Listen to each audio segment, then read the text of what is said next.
नहमदुहु व नसल्ली अला रसूलिहिल करीम। अऊज़ु बिल्लाहि मिनश शैतानिर रजीम। बिस्मिल्लाहिर रहमानिर रहीम। रब्बि इश्रह ली सदरी व यस्सिर ली अमरी वहलुल उक़दतम मिन लिसानी यफ़क़हू क़ौली। नमाज के मसाइल हम देख रहे हैं और हमने ये सीखा कि नमाज दीन इस्लाम का दूसरा रुकन है, लेकिन बहुत अहम रुकन है। और सबसे पहले जो हुकूकुल्लाह में जिसके बारे में सवाल होगा वो नमाज ही होगी।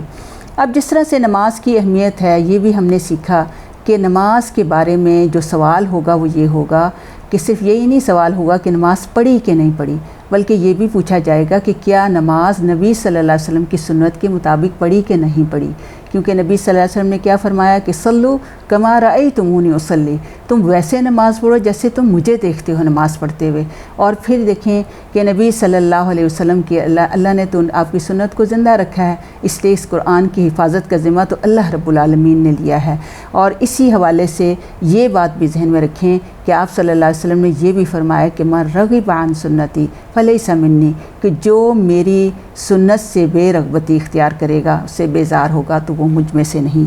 तो इसलिए हम अब देखेंगे कि नमाज का तरीक़ा क्या है, नमाज की सिफ़ात क्या हैं और किस तरीके से हमें जो है वो नमाज़ पढ़नी चाहिए।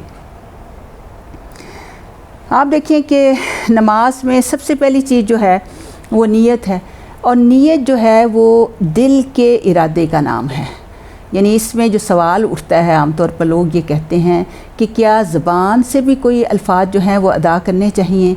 तो ऐसा जहन में रखें कि हदीस से कोई भी अल्फाज जो हैं वो साबित नहीं हैं। और इसकी एक दलील ये भी है कि आप देखें कि जो लोग ज़बान से नीयत के अल्फाज अदा करते हैं वो हर एक अपनी अपनी ज़बान में करते हैं। पंजाबी पंजाबी में करते हैं, उर्दू उर्दू में करते हैं। तो सुन्नत में यही, सुन्नत को पहचानने का तरीका ये है कि सुन्नत हर जगह एक ही रहती है। तो अगर प्यारे नबी सल्लल्लाहु अलैहि वसल्लम ने कोई अल्फाज बताए होते तो ज़रूर हर कोई वही अदा करता, और हमारा पूरा का पूरा दीन तो है ही अरबी में। तो इससे फिर ये साबित होता है कि ज़बान से अल्फाज अदा करना सुन्नत से साबित नहीं है, हदीस से साबित नहीं है। इसलिए सिर्फ दिल में इरादा करना होता है कि हम फ़लाँ नमाज़ पढ़ रहे हैं, फ़र्ज़ पढ़ रहे हैं, सुन्नत पढ़ रहे हैं, नफिल पढ़ रहे हैं, तो ये दिल में इंसान ने इरादा करना है। ठीक है। इसके बाद आप देखें कि इसके नमाज का जो दूसरा तरीका आता है कि नमाज जब शुरू करते हैं तो इसका सबसे पहला रुकन जो है वो तकबीर तहरीमा है। नमाज का सबसे पहला रुकन, यानी हमने इसके अरकान देखने हैं। तो सबसे पहला रुकन वो चीज़ है कि जिसके बगैर फिर वो कोई भी इबादत जो है कंप्लीट नहीं होती। तो नमाज का सबसे पहला रुकन तकबीर तहरीमा है।